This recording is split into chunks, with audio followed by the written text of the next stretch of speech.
నమస్తే welcome to our channel. ఈ రోజు వైసీపీ ఏబిఎన్ పైన దాడి చేసిన సంగతి మనకు తెలిసిందే. మరి ఈ దాడి చేసేటువంటి క్రమంలోనే జోగి రమేష్ రాధాకృష్ణ గారి పైన వ్యాఖ్యలు చేయడం కానివ్వండి, ఉరికిచ్చి కొడతాను, నువ్వు మగాడివి అయితే బయటకు రా అంటూ కామెంట్స్ చేయడం కానివ్వండి. మరో పక్క చూసుకున్నట్లయితే మాజీ మంత్రి అంబటి రాంబాబు కూడా ఒక ఆసక్తికర ట్వీట్ చేశారు. నిరసన అంటే ఈ విధంగా ఉండాలి, మీరు నాపై చేసింది నా ఇంటి పైన నా ఆఫీస్ పైన చేసిన దాన్ని దాడి అంటారు అంటూ అంబటి రాంబాబు చేసినటువంటి ట్వీట్ని ఎలా చూడాలి, అసలు ఈ నిరసన కార్యక్రమాన్ని రేపు కూడా కొనసాగిస్తామంటున్నారు. దీన్ని మొత్తాన్ని ఎలా చూడాలి తెలుసుకునే ప్రయత్నం చేద్దాం. దీన్ని విశ్లేషించడానికి మనతో పాటుగా ఉన్నారు ప్రముఖ ఆర్థిక, రాజకీయ, సామాజిక విశ్లేషకులు అప్సాని రాజేష్ గారు. నమస్తే సార్. నమస్కారం సార్. ఒక పక్క జోగి రమేష్ ఎటువంటి భాషను ఉపయోగిస్తున్నారో మనం చూస్తూనే ఉన్నాం ఈ దాడి కార్యక్రమంలో. మరి మొదటి నుంచి కూడా వైసీపీ భాష పైన చాలా మంది చెప్తూ ఉంటారు, ఇప్పటికైనా భాష మార్చుకోండి అంటూ ఆ పార్టీ సీనియర్ నేతలు సూచించినటువంటి దాఖలాలు కూడా మనం చూసాం. మరి ఇప్పటికీ కూడా ఒక పక్క జోగి రమేష్ ఇటువంటి కామెంట్స్ చేయడం, మరో పక్క చూసుకున్నట్లయితే అంబటి రాంబాబు ట్వీట్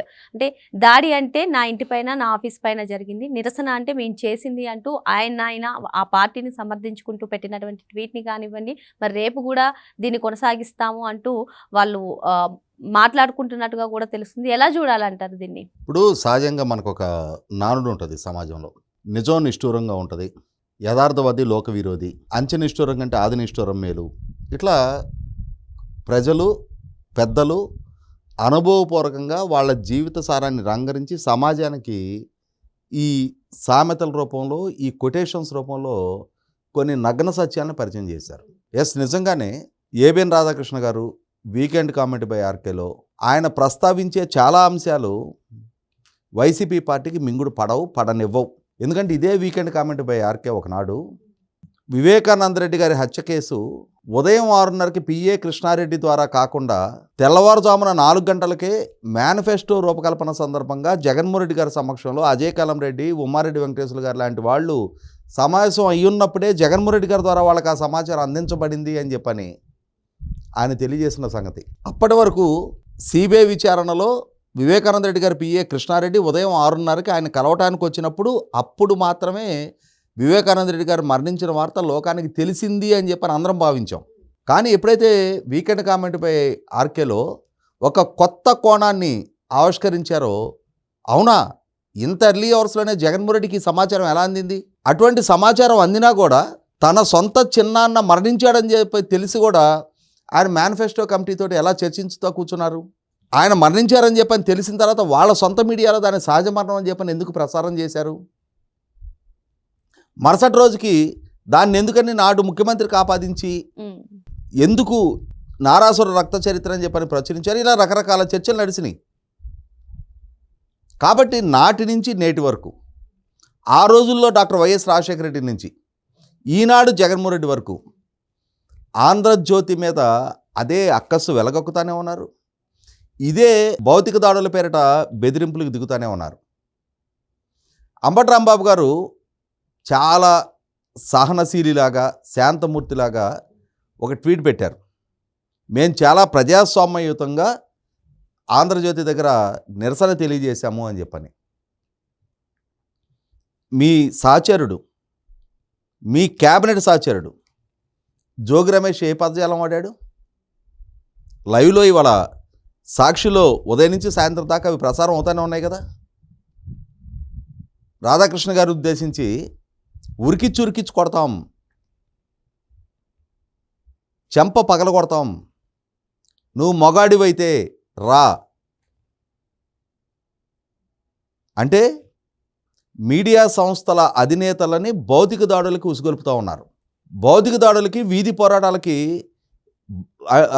మీడియా సంస్థల అధినేతలని ఆహ్వానిస్తూ ఉన్నారు. మరి సాక్షి రాసిన వార్తలకి, సాక్షిలో ప్రచురణైనాటికి, ప్రసారమైనాటికి సాక్షి యజమాని జగన్మోహన్ రెడ్డి గారి స్వయాన సతీమణి, మరి ఆమెను కూడా, ఆమె వల్ల వ్యక్తిత్వానికి బాధితులైన వాళ్ళందరూ కూడా ఇలాగే ఉరికిచ్చి కొడతామని చెప్పని స్టేట్మెంట్ ఇస్తే తట్టుకునే స్థైర్యం మీకుందా? మీడియా ఎవరిదైనా మీడియాయేగా, వార్తలు, ప్రసారాలు, ప్రచురణలు ఎవరికైనా ప్రచురణలేగా, ఎవరి వ్యక్తిత్వాలేగా. కానీ మీ చేతిలో ఒక మీడియా ఉండి మీ రాజకీయ ఎజెండాలో భాగంగానే మీరు పార్టీ అధినేత, మీ కుటుంబ యాజమాన్యంలో మీడియా ఉంది. దాన్ని 24 గంటలు మీ రాజకీయ ఎజెండాలో భాగంగానే దాన్ని వినియోగిస్తూ ఉన్నారు. ఆంధ్రజ్యోతి ఏ రాజకీయ పార్టీ యజమానుల పేపర్ కాదు. మీరు మీ పాలన, మీ హయాంలో సృష్టించిన విధ్వంసం, జరిగిన అవినీతి, జరిగిన వ్యవస్థల ఉల్లంఘన వీటిని ప్రస్తావిస్తుంది కాబట్టి మీకు ఆ నిజాన్ని జీర్ణించుకోవటం కష్టంగా మారుతూ ఉంది. అలాగే అంబట్రాంబాబు ఈరోజు ఆయన ట్వీట్లో తుప్పు పప్పు అనే పదం వాడాడు. నేను ఇవాళ ఈ వీడియో ముఖంగా అంబట్రాంబాబు గారిని ప్రశ్నిస్తూ ఉన్నా. మీ జోగి రమేష్ చెప్పినట్టుగా నిజంగానే మీకు దమ్ము, ధైర్యం ఇటువంటివి ఉంటే ఆ తుప్పు పప్పు ఎవరో అది కూడా ప్రస్తావన చేయండి. ఇప్పుడు ఆల్రెడీ ఒక కేసులో బెయిల్ మీద బయట ఉన్నారు. ఈ ఇండైరెక్ట్ పదజాలం ఎందుకు? డైరెక్ట్గా ఎవరిని ఉద్దేశించి ఆ సంబోధన చేయదలుచుకున్నారో ఆ ప్రస్తావన చేయండి. ఇదే క్రమంలో మహిళల గురించి, కుటుంబాల గురించి, వావి వరసల గురించి ఆక్షేపణ వ్యక్తం చేశారు అని చెప్పని మాట్లాడుతూ ఉన్నారు. అసలు మహిళల గురించి, వావి వరసల గురించి ప్రస్తావించే నైతికత మీకుందా? ఎందుకంటే మీ నాయకుడు సాక్షాత్తు జగన్మోహన్ రెడ్డి. ఆయన తన సొంత తోబుట్టువు రాజకీయంగా తనతో విభేదించిన కారణాన బహిరంగ సభలో నా చెల్లెలు చంద్రబాబుని ఇంప్రెస్ చేయడానికి పసుపు చీర కట్టుకొని వెళ్ళింది అని చెప్పని ప్రస్తావించారు. మరి చెల్లెలన్నా, కుటుంబ సంబంధాలన్నా, మానవ సంబంధాలన్నా ఆయనకున్న గౌరవం అదే. ఇదే క్రమంలో ఏబిఎన్ రాధాకృష్ణ చెప్పిన దాంట్లో తప్పేంటి? జగన్మోహన్ రెడ్డి నంది అంటే నంది, పంది అంటే పంది అనే భావజాలాన్ని వంట పట్టించుకున్నారు. సొంత వ్యక్తిత్వం, వెన్నెముక లేని నైజాన్ని ప్రదర్శిస్తున్నారు. జగన్మోహన్ రెడ్డి గారి కుటుంబంలో అంతర్గతంగా వాళ్ళ కుటుంబ సభ్యుల మధ్య ఆస్తి పంపకాల రీత్యా విభేదాలు తలెత్తినాయి. అది వాళ్ళ ఇంటర్నల్ అఫైర్. దాన్ని వైసీపీ నాయకులు స్పందించి జగన్మోహన్ రెడ్డి గారు సతీమణి, జగన్మోహన్ రెడ్డి గారి చెల్లెల్ని ప్రెస్ మీట్ల వేదికగా ఎక్స్ఎమ్మెల్యే రాజమౌళి శివప్రసాద్ రెడ్డికి ఏం సంబంధం? అసలు అతను ఎవరు? అదే జగన్మోహన్ రెడ్డి కష్టకాలంలో ఉన్న రోజు, అతను జైలు పాలైన రోజు, ఆ రోజు ఆ జగన్మోహన్ రెడ్డికి అండగా నిలబడింది ఆ తల్లి చెల్లె. ఆ పార్టీని బతికి బట్టకట్టించింది ఆ తల్లి చెల్లె. అటువంటి తల్లి చెల్లి ఇవాళ జగన్మోహన్ రెడ్డి వల్ల మేము మోసపోయాం, వంచనకు గురయ్యాం అని చెప్పని వాళ్ళు ఆక్రోశిస్తూ ఉంటే పార్టీ నాయకులకి మీకేం సంబంధం? అంటే జగన్మోహన్ రెడ్డిని ఎవరైనా విమర్శిస్తే మీరందరూ మూకదాడి చేస్తారా? ఏమన్నాడు రాజమౌళి శివప్రసాద్ రెడ్డి? మీడియా ముఖంగా జగన్మోహన్ రెడ్డిని విమర్శిస్తే పొద్దుటూరు నుంచి ఇచ్చాపురం వరకు మేము కూడా ప్రెస్ మీట్లు పెడతామని చెప్పని మాట్లాడాడు. మీకు ఏం సంబంధం? అదే కదా ఇవాళ రాధాకృష్ణ గారు మాట్లాడింది. అంటే మీ వైఖరి మీరెప్పుడు ఒక్కసారి కూడా పునఃసమీక్షించుకోవడానికి సిద్ధంగా లేరు. జగన్మోహన్ రెడ్డి అమరావతికి రాజధానిగా, అసెంబ్లీ వేదికగా మద్దతు ప్రకటిస్తున్నాను అని చెప్పని అతనే ప్రకటన చేశాడు. అతనే 2017లో తుళ్ళూరులో బహిరంగ సభలో పాల్గొని 3 సంవత్సరాల్లో చంద్రబాబు రాజధాని నిర్మాణాన్ని కొలికి తీసుకురాలేకపోయాడు. రేపు మళ్ళీ మన ప్రభుత్వం అధికారంలోకి వచ్చిన తర్వాత మనం రాజధాని నిర్మాణం చేస్తామని చెప్పని అతనే ప్రకటించాడు. అతనే అక్కడున్న భూమి లేని పేదలకి 2,500 నుంచి 5,000 పెన్షన్ చేస్తానన్నాడు. అతనే అక్కడున్న అసైన్మెంట్ ల్యాండ్ ఓనర్లకి పట్టా భూములతో సమానమైన ప్యాకేజ్ ఇస్తాను అన్నాడు. అదే జగన్మోహన్ రెడ్డి అక్కడే ఇల్లు కట్టుకున్నాడు. ఇది మా నాయకుడు చిత్తశుద్ధి అని చెప్పని ఆ రోజు రాష్ట్రంలో ఉన్న అన్ని ప్రాంతాల నాయకులు జగన్మోహన్ రెడ్డికి భజన చేశారు.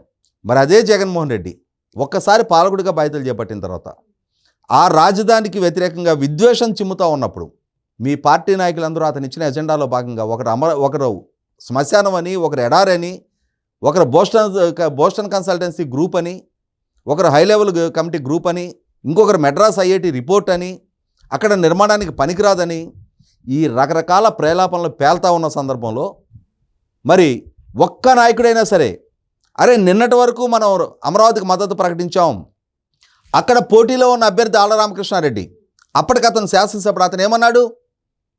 అమరావతిలోనే రాజధాని నిర్మాణం జరుగుతుంది. Manifesto committee chairman Umareddy Venkateswara గారు ఏం చెప్పాడు?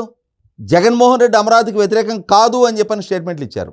మరి వీళ్ళలో ఏ ఒక్కరైనా సరే జగన్మోహన్ రెడ్డి రాజధానికి వ్యతిరేకంగా వ్యవహరిస్తున్న సందర్భంలో వెన్నెముక చూపారా?